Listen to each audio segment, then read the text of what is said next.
अपने पराए। घर की लड़ाइयाँ कितनी भी हो, लेकिन ये भी सच है कि किसी पर कोई आपत्ति हो तो अपना ही परिवार साथ देता है।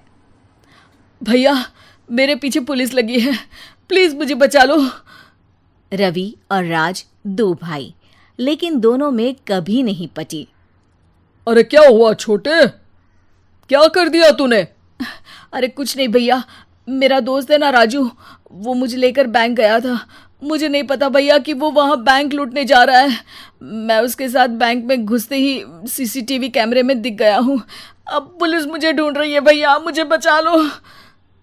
राज कुछ सोचता है, फिर कहता है, ओके, तुम यहीं रुको, मेरा एक दोस्त पुलिस में है, मैं बात करता हूँ। तभी वहां रवि की बीवी राज की बीवी के साथ आ जाती है। तुम लोगों के घर जब तक पुलिस का आना जाना है, बच्चों को यहीं छोड़ दो, उन पर असर ठीक नहीं पड़ेगा। तभी वहां पुलिस आ जाती है। चलो चलो, कौन है रवि, थाने चलो। मैंने कुछ नहीं किया, मुझे कुछ नहीं पता। अरे वो तो पुलिस स्टेशन चलकर ही पता चलेगा कि कुछ पता है कि नहीं, चलो। कहानी का फ्लैशबैक। भैया, मुझे मेरे मकान में हक चाहिए ही चाहिए। अरे लेकिन छोटे, अभी मेरे बच्चों पर काफ़ी खर्चा है, तेरी भाभी की भी तबीयत ठीक नहीं रहती, बजट बिल्कुल नहीं है कि मैं अलग होकर रहूं। देख लो भैया, 1 महीना है तुम्हारे पास, जल्दी से घर खाली कर दो। अरे कैसी बात कर रहे हैं भैया, मेरे शरीर में अभी इतनी हिम्मत भी नहीं कि घर को खाली करे। तो क्यों अपना पोषण बेचा भाभी? अरे तुम तो जानती हो, पिताजी की बीमारी के कारण उन्हें हमारी ज़रूरत थी, कैसे आते पैसे। ससुर जी तो बूढ़े थे भाभी, उनकी बीमारी में भी पैसे लगाना कौन सा अकल का काम था? तो क्या पिताजी को मैं मरने के लिए छोड़ देता? अरे रवि, तू तो समझ, पापा को हमारी ज़रूरत थी, उन्होंने हमारे लिए हर वो काम किया जिससे हमें खुशी मिले। बैक टू रवि, जो जेल में बैठा है। ये मैंने क्या कर दिया था? मैं ना पिता का हुआ ना ही भैया का। मेरे साथ जो हो रहा है ठीक ही हो रहा है। तभी वहां पुलिस वाला आता है। रवि, तुमसे कोई मिलने आया है। भाभी, आप यहाँ क्यों आई? पुलिस स्टेशन है ये भाभी। भैया, आपकी जगह मेरा भाई होता तो क्या मैं नहीं आती?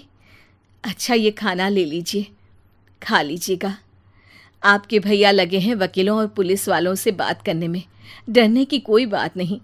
जब आपने गुनाह किया ही नहीं तो सज़ा भी नहीं मिलेगी।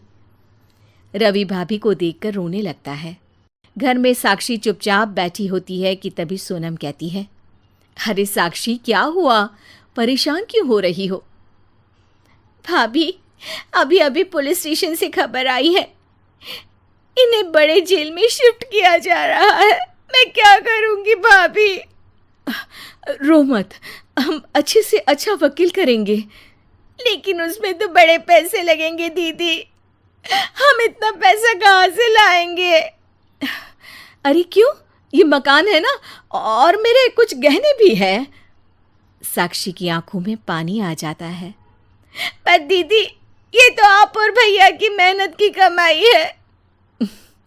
पापा के बाद भी तो हम लोगों का सब खत्म हो गया था। पापा को तो बचा नहीं पाए, लेकिन भैया को ज़रूर बचा लेंगे, और भगवान चाहेंगे ना तो दोनों भाई मिलकर इससे भी बड़ा मकान खड़ा कर लेंगे। साक्षी। थोड़ी देर में राज वहाँ आता है। सोनम सही कह रही है साक्षी, पैसों की कमी के कारण किसी भी बेगुनाह को सज़ा नहीं मिलती। राज एक अच्छा सा वकील करता है। सोनम और साक्षी बचाए पैसे और अपने गहनों को बेचकर रवि का केस लड़ते हैं और जल्द ही रवि जेल से बाहर आ जाता है। रवि राज को गले लगाकर कहता है, भैया मुझे माफ़ कर दो, मुझे साक्षी ने सब कुछ बताया है। भैया, आपने मुझ पर विश्वास किया, मेरे लिए दिन रात मेहनत की, भाभी ने अपने गहने तक बेच दिए। भैया, आपने तो पापा के लिए भी पैसे नहीं देखे, लेकिन मैं बहुत ही सेल्फिश निकला।